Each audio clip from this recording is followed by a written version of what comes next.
Mobile में क्या है कि 10 बजे रहेगा तो दीवार फान के घुस जाता है। आज लोग को कहाँ पार्टी दीजिएगा सर, यही होटल में? भैया मीडिया वाले आप लोग बहनों के लिए कितने प्रकार का यहाँ आइटम खाने में? देखिए आज तो veg, non veg, South Indian, North Indian सब चीज।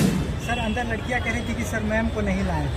एक्चुअल में क्या होता है, जब ऑनलाइन वालों लोग के लिए समस्या क्या है कि 15 मिलियन एप्लीकेशन पे हैं, 25 मिलियन यूट्यूब पे हैं, टोटल मिला देंगे तो 40 मिलियन हो जाएगा। भैया पूरा पटना अगर खाली करा दिया जाए, पूरा पटना खाली करा दिया जाए तो भी 40 मिलियन नहीं हटेंगे। तो उनके लिए हम लोग ये सोचे हैं कि कोई बैच ऐसा दे देंगे। लगभग 20,000 से ज्यादा लड़कियां थी, तो आज हम लोग ने गर्ल्स को खिलाया। अब जो बच्चे रहेंगे उनको फिर, और उसके बाद फिर बॉयज को खिलाया।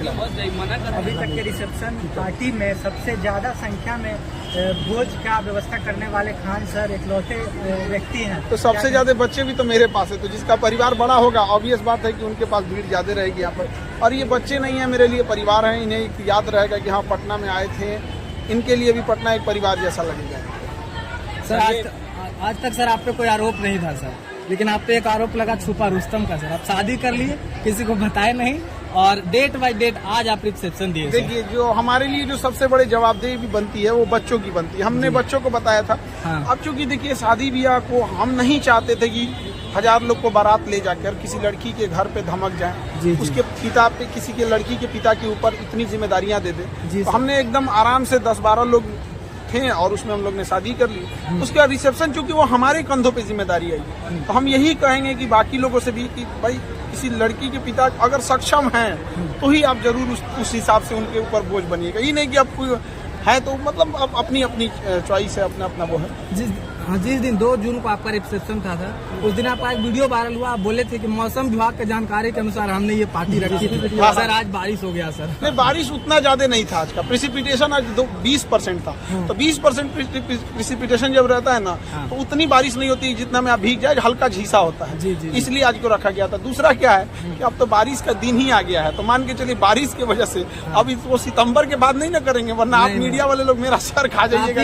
ऐसे ही काफी लेट हो गया सर। वो लेट इसलिए हो गया ना कि बच्चों की संख्या ज्यादा है और कोई पटना का ऐसा हॉल नहीं है, मैरिज हॉल नहीं है जो 10,000 से ज्यादा को एकोमोडेट कर सके। मैक्सिमम 10,000 है वहाँ पे। तो अब हम लोग को ना इसलिए गर्ल्स को अलग करना पड़ा, बॉयज को अलग करना गया। 5 दिन लगातार प्रोग्राम किया जाएगा, ये कारण है। अब चूंकि इतनी बड़ी भीड़ है, आप सब मीडिया वाले लोग हैं, लोग देखिए अब हम लोग की अगर अच्छाई आप लोग दिखाते हैं और अगर कुछ हो जाता है तो आप लोग तो कहीं ना कहीं जवाबदेही भी बनती है। और इतनी जब भीड़ को आप बुलाते हैं तो भीड़ में भगदड़ न हो जाए।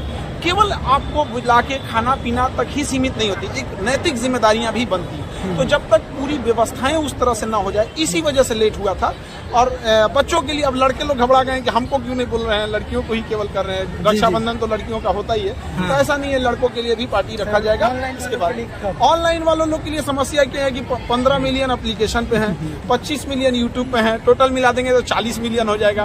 भैया पूरा पटना अगर खाली करा दिया जाए, पूरा पटना खाली करा दिया जाए तो भी 40 मिलियन नहीं हटेंगे। तो उनके लिए हम लोग ये सोचे हैं कि कोई बैच ऐसा दे देंगे जिससे कि वो पढ़ लिख सके, और ये जितना भोजन है इसका PDF उनको ऑनलाइन में प्रोवाइड करा देंगे। कमेंट कर रहे हैं सर ऑनलाइन वालों के लिए पिज्जा ऑर्डर कर दीजिए। अब पिज्जा ऑर्डर कर दे, पिज्जा शॉर्टेज हो जाएगा। सर बाकी लोग को क्या संदेश देना चाहिए? देखिए बच्चों को तो यही संदेश देना चाहिए कि हंस खेल के जिंदगी जिए, टेंशन में नहीं रहिए, पढ़ाई कीजिए। क्योंकि बच्चों के लिए सबसे बड़ा टेंशन की बात क्या है, अगर बच्चे 1 नंबर से भी अगर विफल हो जाते हैं तो लोग उन्हें इज्जत देना छोड़ देते हैं। ऐसा नहीं है कि किसी का 1 नंबर ज्यादा है तो अफसर है, और गलती से बेचारे का 1 नंबर कम है तो वो कोई पापी हो गया। लेकिन एक बच्चे का तकलीफ समझिएगा, 1 नंबर आधा नंबर से ना कई लड़कियां लौट गई हैं, कई बच्चे लौट गए हैं। कई लड़कियों को अब जाके ससुराल जिंदगी भर रोटियां बेलना पड़ेगा, उनकी मेहनत का कोई कदर नहीं करेगा। बेचारी सबसे पहले उठेगी, सबसे पहले खाना बनाएगी, फिर कोई आएगा कहेगा करती क्या हो, घर में बैठी रहती है। तो ऐसी लड़कियों से, ऐसे लड़कों से भी कहेंगे कि हिम्मत मत हारिए, कहाँ कमजोर पड़ रहे हैं उसको देखिए और निरंतर मेहनत करिए। बाकी लोगों से भी कहेंगे देश में सब लोग एकजुट मिलजुल के करें। अब हमारा तो ये रिसेप्शन था, अब इसके बाद बच्चों के लिए बॉयज का है, अब उस पर हमारी अगली तैयारी रहेगी। सर अंदर लड़कियां कह रही थी कि सर मैम को नहीं लाए। एक्चुअल में क्या होता है, जब आप वर्किंग में करते हैं तो कोई ज़रूरी नहीं होता है कि सबको छुट्टी एक टाइम पे ही मिल जाए। अब आप में से अगर कोई वर्किंग वाली लेडीज होंगी तो शायद उन लोग को उस दिन, जिस दिन आप चाहें छुट्टी मिलना, तो शायद जरूरी नहीं कि छुट्टी मिल ही जाए। और हम अगर ज़्यादा ज़बरदस्ती कर दें कि नहीं छुट्टी लेवे कीजिए, तो किसी दिन वो भी कह देंगे नहीं आप क्लास छोड़वे करिए। तो थोड़ा आज बहनों के लिए कितने प्रकार का यहाँ आइटम खाने में? देखिए आज तो veg, non veg, South Indian, North Indian सब चीज कुछ नहीं, रक्षाबंधन में एक्चुअली क्या होता है, नॉनवेज नहीं रख सकते।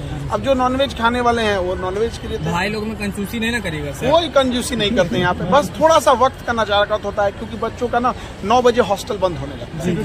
तो अभी हम लोग क्या है ना कि अंदर कहीं उन लोग को भीड़ भाड़ में पता नहीं चलता है टाइम का। जी सर। तो टाइम पता नहीं चला, उनका 10-11 बज जाएगा तो फिर हॉस्टल लॉज बंद हो जाता है। और चूंकि आज लड़कियों का प्रोग्राम है, कई बार क्या होता है ना कि लड़कियां क्लास से भी लेट से जाती हैं, 10 मिनट लेट हो जाता है तो उनको लोग बड़ा गलत बोलने लगते हैं, कौन बोलने लगते हैं। कभी लाइब्रेरी में निकलने में बेचारी पढ़ाई में मशगूल हो गई, तो थोड़ा सा उन लोग को तो ये चीज को थोड़ा सा बस वक्त वाली जो चीजें थी ना उसको देख के बस थोड़ा सा टाइमिंग को लेके है। वरना हम तो रहते बॉयल में क्या है कि 10 बजे रहेगा तो दीवार फान के घुस जाता है। बॉयज लोग को कहाँ पार्टी दीजिएगा सर? यही होटल में कि भैया मीडिया वाले आप लोग को अगर बता दिए ना तो आप लोग कहीं का नहीं छोड़ेंगे। नहीं सर, बताते नहीं है, ये तो गड़बड़ी नहीं, है। मीडिया में बताने का मतलब है कि कहीं पता चल जाएगा। देखिए सीक्रेट को भी पार्टी दी है तो कल एक दिन पहले पता चला। हाँ, मतलब प्राइवेसी के लिए हम लोग जाने जाते हैं यहाँ पे। लोगों का पेपर लीक हो जाता है, लेकिन हमारे यहाँ इतना बड़ा बोले थे सस्पेंस बना के रखते हैं। यहाँ नहीं लीक हुआ। 20,000 लोगों का रिसेप्शन हुआ, लीक हुआ था कहीं? नहीं लीक हुआ यहाँ पर। जब तो ये चीज है थोड़ा सा प्राइवेसी मेंटेन कर। और आप मीडिया वाले बंधु लोगों को भी हाथ जोड़ के बहुत बहुत धन्यवाद। आप सारे लोग जो हैं आप लोग भी भोज कीजिए। 2 तारीख में जो सर कुछ लोग सर छूट गए थे उनके आप क्या करना चाहते हैं? देखिए आप ह्यूमन हैं, आप समझिए किसी चीज को। 10,000 से ज्यादा लोगों के लिए आज भी बहुत सारे बच्चे हो सकते हैं कि छूट गए होंगे, तो ये ह्यूमन एरर होता है। हम मानव हैं, जब तक जिंदा रहेंगे कोई ना कोई कुछ गलतियां होती रहती हैं यहाँ पर। तो होता है क्या कि 10-15 हजार लोगों को जब आप बुलाते हैं ना तो अक्सर क्या होता है ना कि कुछ एक आध लोग बाई मिस्टेक हो जाते हैं वहाँ पे।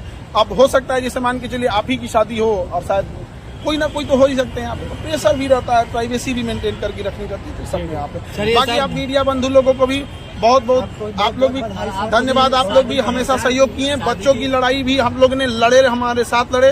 और लेडीज पत्रकार लोगों को भी देख के बड़ा खुशी होती है कि आप लोग भी महिला सशक्तिकरण में आवाज उठा रही हैं, क्योंकि कई बार ऐसा होता है कि महिलाओं की आवाज भी उठाने के लिए पुरुषों का सहारा लेना पड़ता है। तो बहुत आप लोग का भी धन्यवाद, बहुत बहुत तमाम मीडिया वालों की तरफ से आपको भी बहुत बहुत बधाई। बहुत बहुत धन्यवाद। आप सारे मीडिया वाले बंधुओं को धन्यवाद। चलिए।